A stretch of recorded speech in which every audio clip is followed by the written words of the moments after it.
환영한 데이입니다. 우리 앞뒤 좌우에 계신 분들께 이렇게 한번 인사 나눠봤으면 좋겠는데요.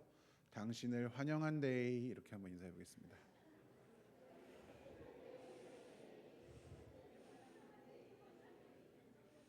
네, 경상도 분이 아니신 분들도 많이 계시지만, 네, 뭐 경상도 분들은 반가우시고 경상도 사투리가 맞나요?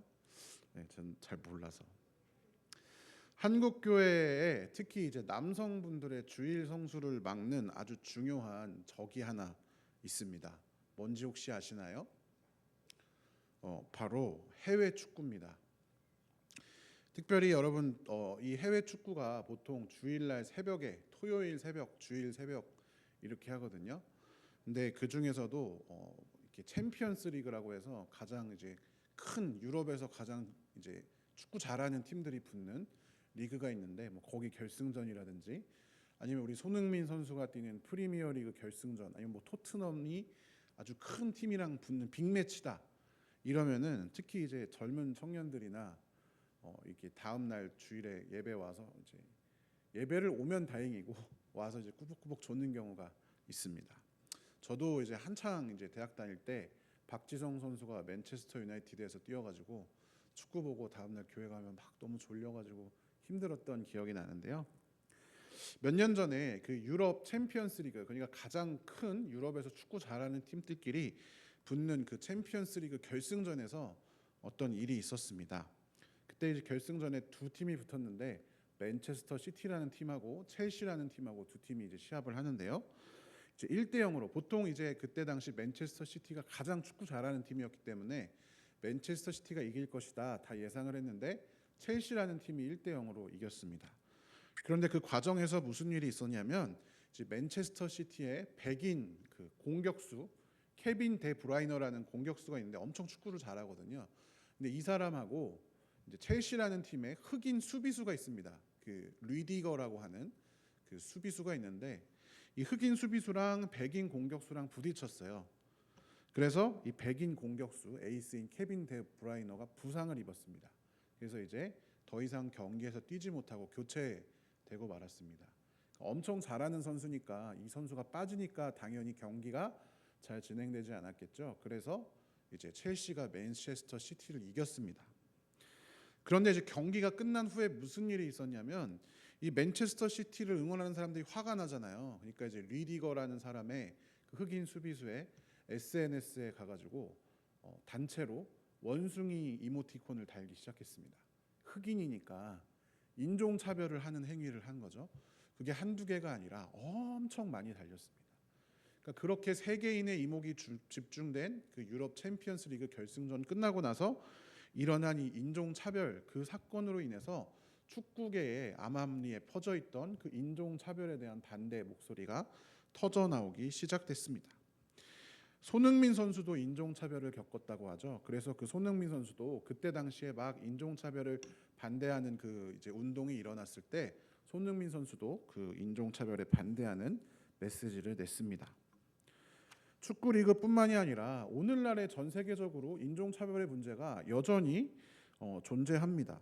여러분 가끔 미국에서 막 흑인들이 이제 그 슈퍼 같은 데나 무슨 상점을 터는 장면을 이제 보신 적이 있을 텐데요. 그 흑인들이 자신들에 대한 인종차별을 대항한다는 이유로 자꾸 이제 그런 공권력에 대항해서 물건을 막 훔치고 사람들은 그걸 방관하고 막 그런 모습을 보면서 야 말세다 말세 이렇게 생각을 하는데 어쨌든 다 인종차별로 인해서 그런 일들이 생겨나고 있습니다. 동양인이 인종차별적인 테러를 당하기도 하죠.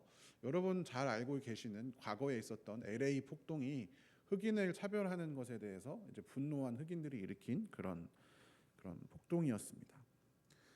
세계뿐만이 아닙니다. 한국 사회에서도 적대의 시대라고 해도 과언이 아닐 정도로 서로가 적대하는 일들이 많이 생겨나고 있습니다.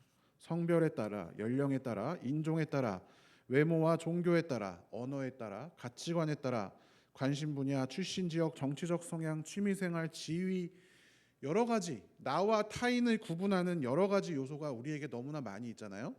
그런데 단순히 이제 구분해서 나와 다르다라고 하는 것에 그치지 않고 갈등을 넘어서서 서로가 적대하는 상황으로 우리 사회가 흘러가고 있는 것 같습니다. 여러분 이미 한참 지났는데요. 인터넷을 한참 사용하는 세대들에게는 무슨 충이라는 단어가 굉장히 유행을 했습니다. 이미 곧 10년도 더 지난 일이죠. 예를 하나만 들어보면 맘충 이렇게 하면은 이제 극성인 엄마들을 가리켜서 벌레 같은 사람들이라고 칭하면서 맘충이라고 뒤에다 충자를 붙입니다. 급식충, 초등학생은 급식충이라고 하고요. 게임만 하는 사람은 게임충이라고 하고, 뭐 월급을 200만 원 이하로 버는 사람들 200충이라고 하고, 여러 가지 충들이 얼마나 많은지 몰라요. 그러면서 그런 사람들을 적대하고 그런 사람들을 비하하는 일들이 인터넷 문화에 넘쳐납니다. 나와는 다른 집단의 이들을 비하하고 적대하는 일들 얼마나 많이 일어나는지요.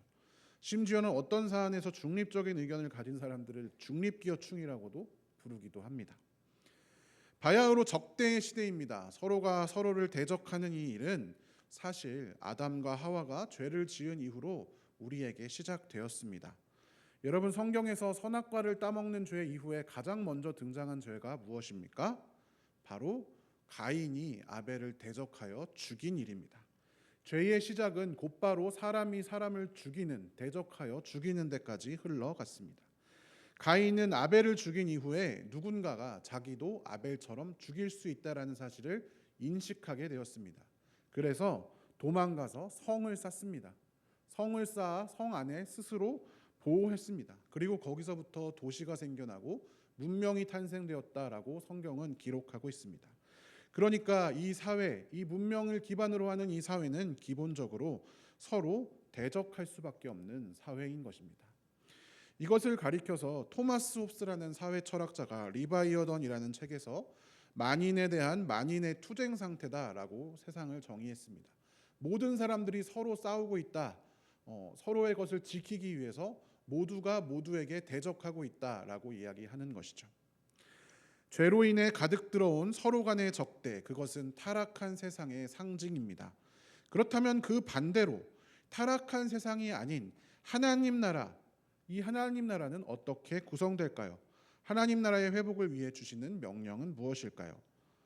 신명기 10장 19절에 보면 너희는 나그네를 사랑하라 라고 기록되어 있습니다.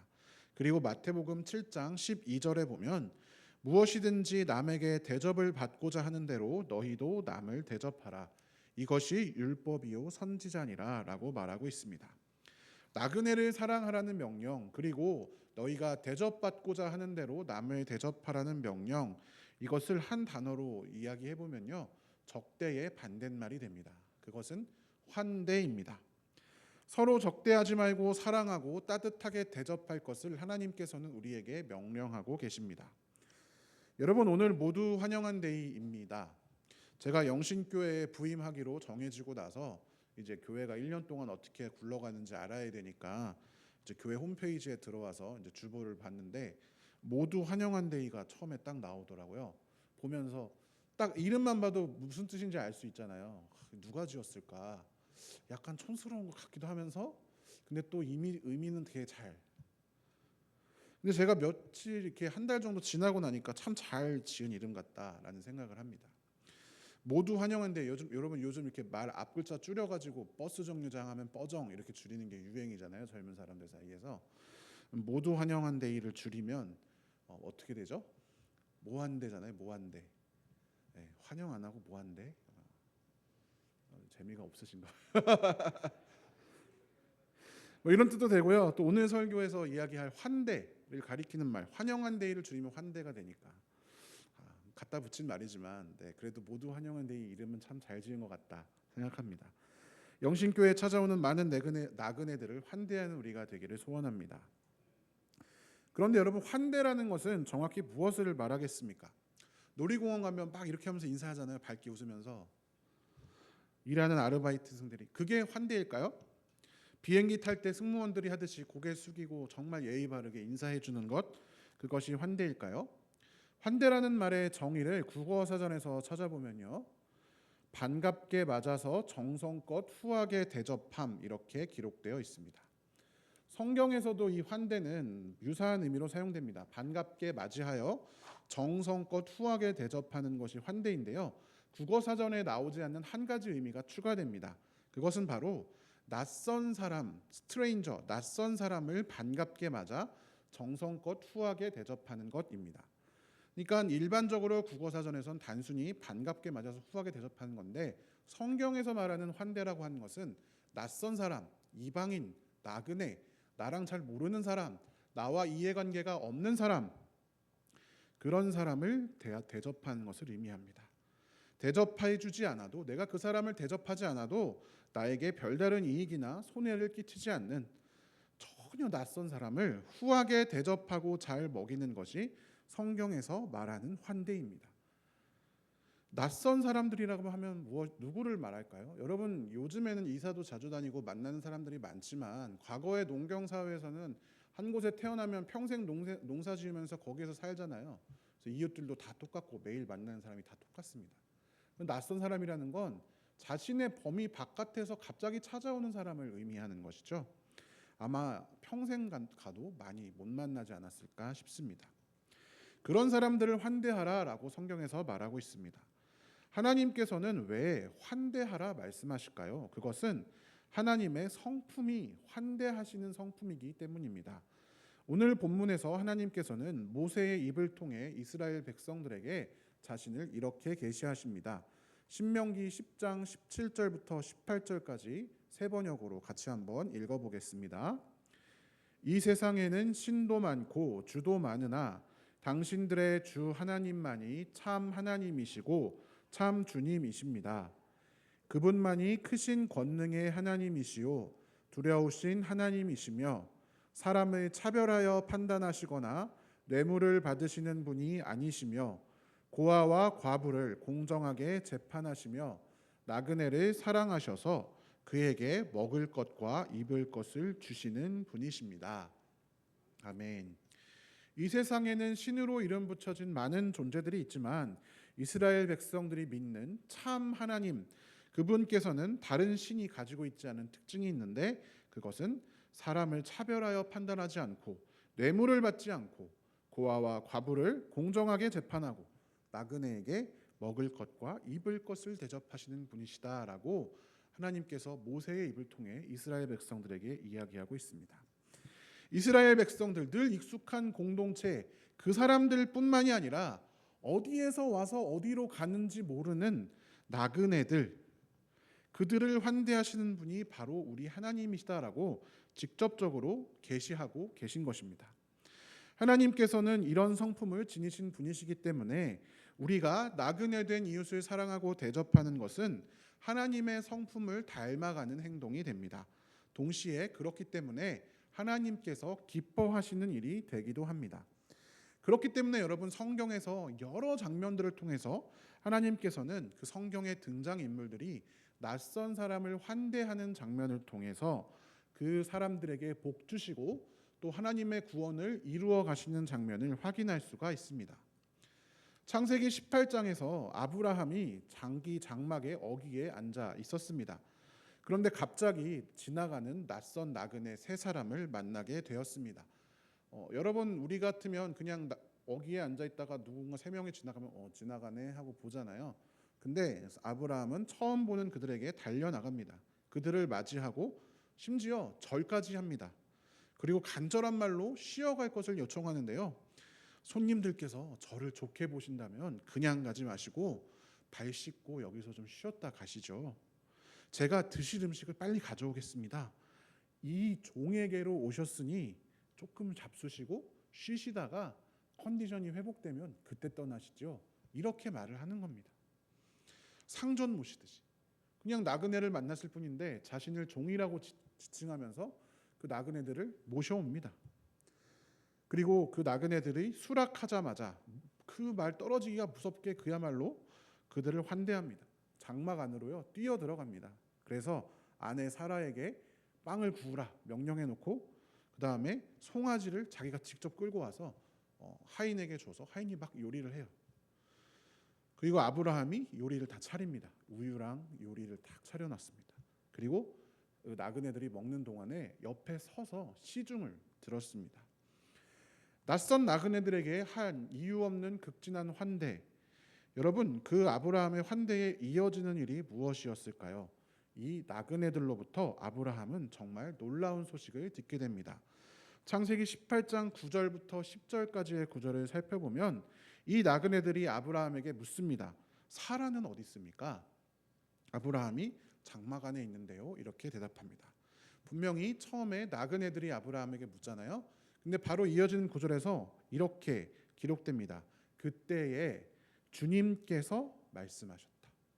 분명히 나그네를 불렀는데 갑자기 주님께서 말씀하셨다라고 하면서 다음에 이맘때에 다시 너를 찾아올 텐데 그때 너의 아내 사라에게 아들이 있을 것이다 라는 이야기를 듣게 되는 것이죠. 나이가 차서 아이를 낳을 수가 없는, 그래서 상속자가 없었던 아브라함에게 아내 사라로부터 아이를 낳게 될 것이라는 언약의 말씀이 들려오는 장면입니다. 아브라함은 그저 지나가는 나그네를 환대하였을 뿐인데 하나님을 만나게 되었습니다. 아브라함의 조카인 롯도 여러분 마찬가지입니다. 창세기 19장에서 소돔을 찾아온 두 천사를 롯이 맞이하게 되는데요.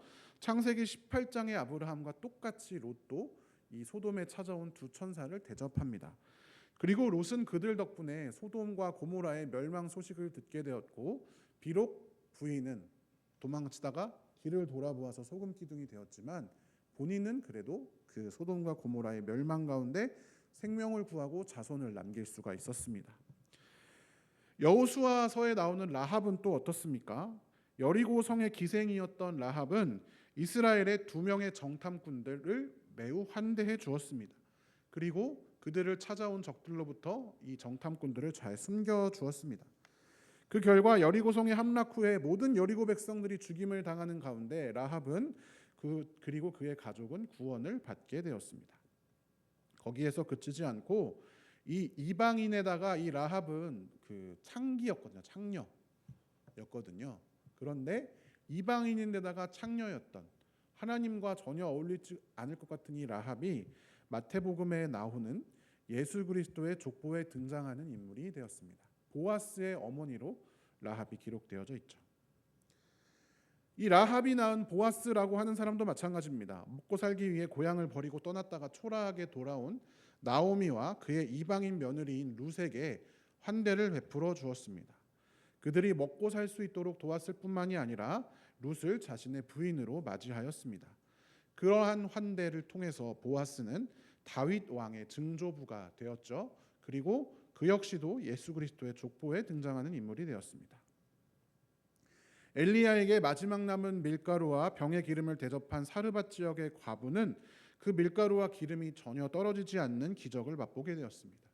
수넴 마을의 부유한 여인은 하나님의 사람 엘리사에게 늘 음식을 대접하고 쉴 수 있는 공간을 만들어 주었는데요. 그의 환대는 그가 사랑했던 아들이 죽었을 때 이 선지자 엘리사를 통해서 아들을 살리는 그런 기적으로 돌아왔습니다.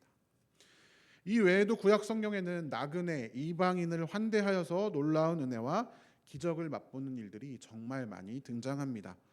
이 일들에는 모두 하나의 공통점이 있습니다. 합리적으로 생각해 보면 굳이 그들 환대 안 해도 상관없는 사람들이었습니다. 그저 지나가는 나그네 그냥 내버려 두면 갈 길 가는 것이죠. 그럼에도 불구하고 그들은 그들의 눈앞에 나타난 나그네를 사랑으로 대접하여 주었습니다. 하나님의 말씀에 순종하고 하나님의 성품대로 행하였습니다. 그러자 그들에게 복이 찾아왔습니다. 히브리서에서는 이들의 이런 환대에 대해서 이렇게 이야기합니다. 히브리서 12장 1절부터 2절까지 같이 한번 읽어보겠습니다. 서로 사랑하기를 계속하십시오. 나그네를 대접하기를 소홀히 하지 마십시오. 어떤 이들은 나그네를 대접하다가 자기들도 모르는 사이에 천사들을 대접하였습니다. 아멘. 나그네를 대접하다가 자기도 모르는 사이에 천사들을 대접한 것이 구약의 인물들이었습니다. 그런 그들에게 하나님께서는 그 개인에게도 놀라운 은혜를 베푸셨을 뿐만 아니라 그들 모두를 예수 그리스도의 족보에 집어넣어서 인류 구원의 줄기로 삼아 주신 것입니다. 그리고 여러분, 이 구약이 지나면 무슨 시대죠? 구약 다음은 신약. 신약 시대는 예수님이 온 시대잖아요. 예수님으로부터 이것은 더욱 적극적으로 드러납니다. 예수님은 하나님 그분 본인이시잖아요. 그러니까 환대의 성품이 더욱 드러납니다. 당대에 아무도 가까이 하려 하지 않았던 세리와 죄인들의 친구로 불리실 정도로 그들과 함께 식사도 하시고 그들과 함께 머무십니다. 여자와 아이들, 병자들, 심지어 나병 환자들과도 교제하십니다. 넓은 들판에 모인 5천 명을 모두 먹고 남기도록 하시는 기적을 베푸셨습니다. 가나의 혼인잔치에서는 물을 포도주로 바꾸셔서 모든 사람이 그 포도주를 대접받을 수 있게 하셨습니다. 예수님께서는 천국을 말씀하시면서 잔치와 같다. 얼른 초대하여라. 와서 마음껏 먹어라 라고 이야기를 하시죠. 하나님 나라는 환대의 공동체임을 말씀하시는 것입니다. 결정적으로 여러분, 예수님께서 잡혀가시기 전날 밤에 제자들을 초대하십니다. 그리고 자신의 몸과 피라고 하시면서 떡과 포도주로 그들을 대접하시죠. 그리고 그 다음에 일어난 일은 무엇입니까? 마치 종처럼 아브라함이 그 나그네를 맞이했을 때 그런 것처럼 일어나서 겉옷을 허리에 두르고 팔을 걷어붙이고 제자들의 발을 닦아주시는 대접을 하셨습니다. 예수님의 그런 대접을 받은 제자들은 부활과 승천 이후에 성령의 도우심을 받아서 예수님의 이 사역을 이어나갑니다. 성령 충만한 제자들이 행한 일은 자신의 재산을 자신의 것으로 여기지 않고 나누면서 서로 대접하는 일이었습니다. 바나바는 특히 이 사도행전에서 기록되기를 그런 일에 더욱 앞장선 사람이다라고 기록되어 있습니다. 사도행전 9장에는 다비다라는 여성이 나오는데 적극적으로 사람들을 돕고 대접하는 인물이었습니다. 디도서에는 장로의 조건으로 다른 사람을 잘 대접하는 사람, 다른 사람을 환대하는 사람으로 들고 있습니다. 예수님, 제자들, 신약에서는 다른 사람들이 마찬가지로 일반적으로 환대하지 않는 사람들에게 잘 대해주고 계십니다. 가난한 사람, 과부, 어린이, 이방인, 그리고 이것이 단순히 그 경계를 넘어서서 이제 외국인, 이방인들, 우리 같은 복음에서 제외된 사람들에게까지 확장이 됩니다. 사도행전 8장에는 여러분 최초로 복음을 전하고 세례를 받은 이방인이 등장을 하는데요. 그 이방인은 에디오피아의 내시 간다게였습니다. 에디오피아는 아프리카이죠. 내시는 근데 어떤 사람입니까? 궁정에서 섬기기 위해서 성적으로 거세된 사람이 내시입니다. 그런데 율법에 어떻게 나와 있냐면 거세된 사람은 하나님을 섬기기에 적절하지 않다라고 기록되어 있습니다. 이방인이고 그 중에서도 하나님을 온전히 섬길 수 없는 것처럼 보이는 내시가 최초로 이방인 중에서 복음을 전달받고 세례를 받았다라는 사실 자체가 하나님의 이러한 환대, 나그네를 대접하시는 일들이 경계를 넘어 성령 사역을 통해 땅 끝까지 흘러간다는 것을 보여주는 상징적인 사건이 아닐 수 없습니다. 그리고 마지막으로 궁극적으로 여러분, 예수님께서는 죄인이었던 여기 앉아 있는 저와 여러분 한 사람 한 사람을 극진하게 환대하여 주셨습니다. 기꺼이 우리의 모든 죄를 지시고 십자가에 달리셨습니다. 예수의 몸과 피를 우리에게 함께 나누어 주셨습니다. 그리고 우리가 그것을 함께 먹고 마시게 하셨습니다. 그리고 그것을 통해 우리로 하여금 천국의 잔치에 참여하게 하셨습니다. 최상의 환대를 우리에게 베풀어 주신 것이죠. 로마서 5장 8절에는 우리가 아직 죄인 되었을 때에 그리스도께서 우리를 위하여 죽으셨다라고 기록되어 있습니다. 우리 모두는 죄인이었죠. 그래서 하나님의 나라 에덴 동산에서 쫓겨났습니다. 제자리를 잃어버렸습니다. 영원히 목적지 없이 떠돌 수밖에 없는 인생, 나그네의 인생이 바로 우리의 인생입니다. 그러나 하나님께서는 그러한 우리를 극진히 환대하셨습니다. 나그네 된 우리 앞에서 우리의 죄를 대신 지시고 죽으셔서 자신의 것을 전부 우리에게 내어 주셨습니다. 그렇게 우리를 대접하여 주신 것이죠. 다시 오늘의 본문으로 돌아갑시다. 나그네를 사랑하시는 성품을 가지신 하나님께서는 이스라엘 백성들에게 이렇게 명령하십니다. 신명기 10장 19절 같이 한번 앞에 세 번역으로 읽어보겠습니다. 당신들이 나그네를 사랑해야 하는 것은 당신들도 한때 이집트에서 나그네로 살았기 때문입니다. 아멘. 그렇습니다. 이스라엘 백성들도 이집트에서 나그네의 인생을 살았습니다. 그들은 그곳에서 환영받지 못하는 인생이었습니다. 골칫덩어리 취급받는 사람들이었습니다. 억압받고 노동력을 착취당하는 인생이었습니다. 심지어는 모세가 이제 태어났을 당시에 생떼 같은 남자 자식들을 전부 다 빼앗기고 죽임을 당하고도 아무 말도 못하고 그저 눈물만 흘릴 수밖에 없는 그런 비참한 삶을 살았습니다. 그게 나그네의 삶이었습니다. 그러하기 때문에 나그네의 삶, 환대받지 못하는 자의 인생, 떠돌이의 삶이 얼마나 비참하고 절망스러운 것인지 그들은 잘 알고 있을 수밖에 없습니다. 그런 그들을 하나님께서 사랑하시고 대해 주셔서 애굽에서 출애굽시켜 주시고 나그네의 삶에서 벗어나 복음의 주인공이 되는 삶으로 그들을 불러 주셨습니다.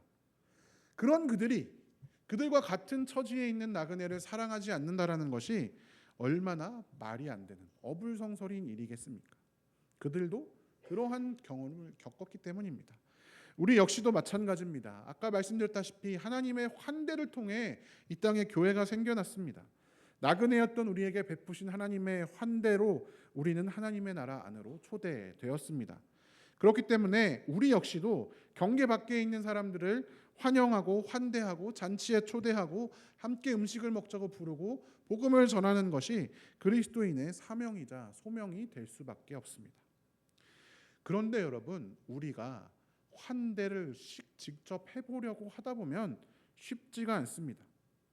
기본적으로요, 여러분, 같은 교회 안에서도 내가 잘해야 되는 사람, 나랑 잘 맞는 사람, 나에게 잘하는 사람, 내 가까운 사람들에게는 얼마든지 환대할 수 있습니다.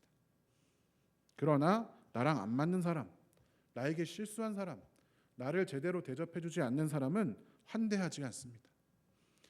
교회 안에서도 그러한데요. 교회 밖의 사람들을 또 우리는 어떻게 생각합니까? 환대해야 할 대상으로 도무지 보지 않는 것 같습니다. 적대하고 싸워야 할 대상으로 볼 때가 참 많은 것 같습니다. 저 죄인이 우리에게 들어오면 우리가 더럽혀질 거야. 마치 아벨을 죽이고 성을 쌓아 자신을 지키려 했던 가인처럼 이 경계 밖에 있는 사람들을 우리의 정결함을 더럽힐 적으로 생각하고 경계할 때가 더 많은 것 같습니다. 여러분, 우리는 불신자를 우리가 환대해야 할 사람으로 생각할 수 있겠습니까? 화려한 네온사인의 그 밤거리를 보면서 저 나쁜 사람들 하기 전에 저 안에 우리가 환대해야 할 사람들이 있다라고 생각할 수가 있겠습니까? 우리가 생각하는 저 나쁜 놈, 그런 스테레오타입 딱 가진 사람이 눈앞에 나타나 교회에 등록하러 온다면, 아니면 내가 평소에 동네에서 너무나 싫어하던 사람, 그 사람이 우리 교회에 등록하러 온다면 그 사람을 모두 환영한 데에 환영할 수 있겠습니까?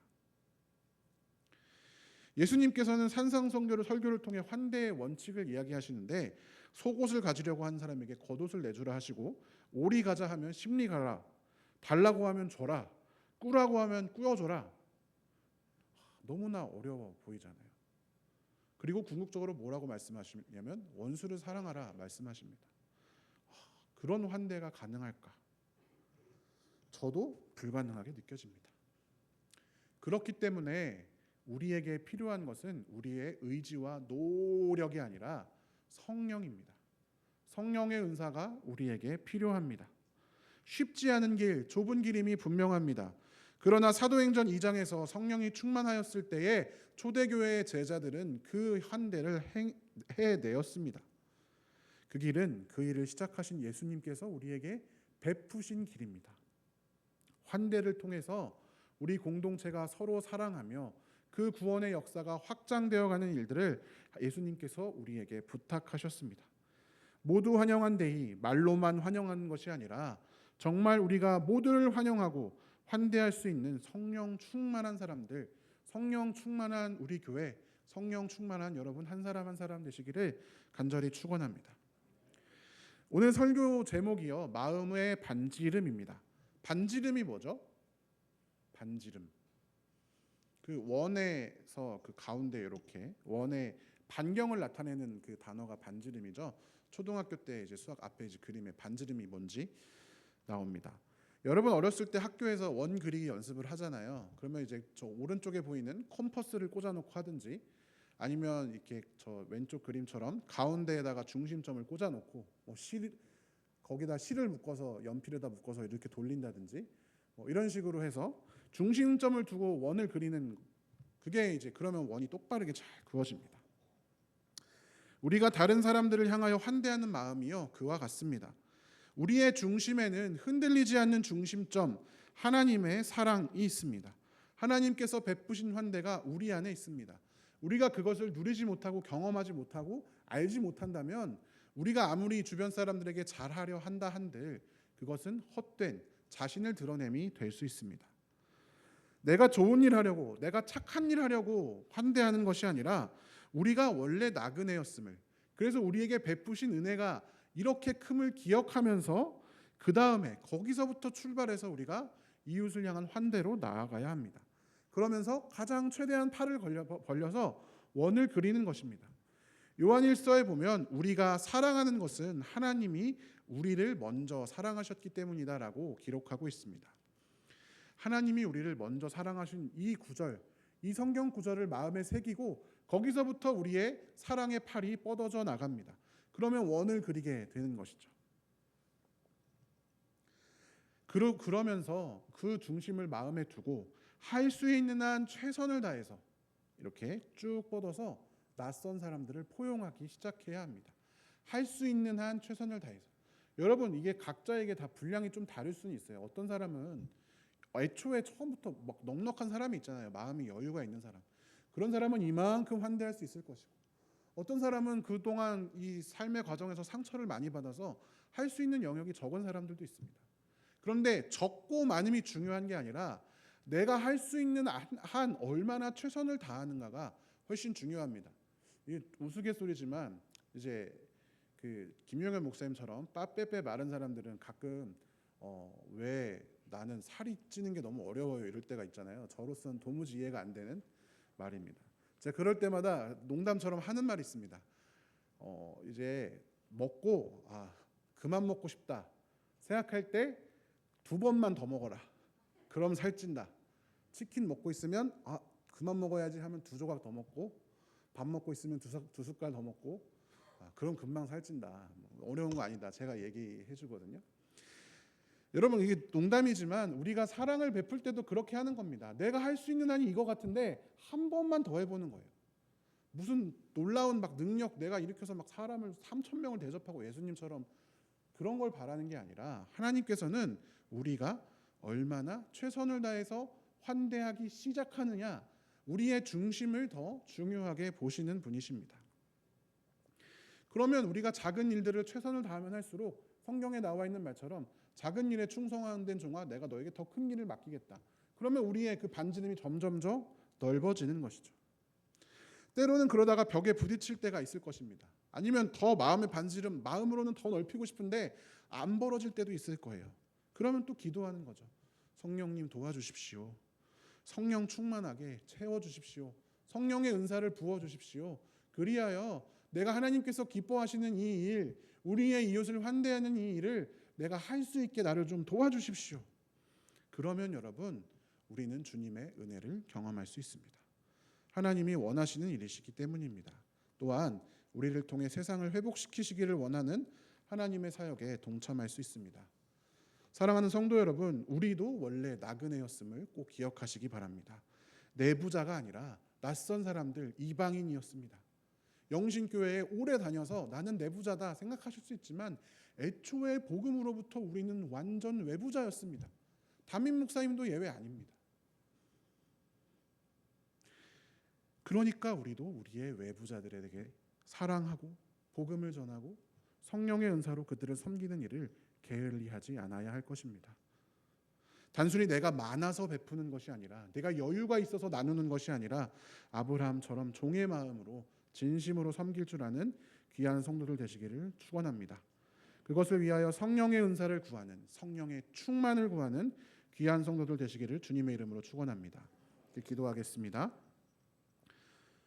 사랑의 하나님 아버지 감사합니다. 우리와 같은 나그네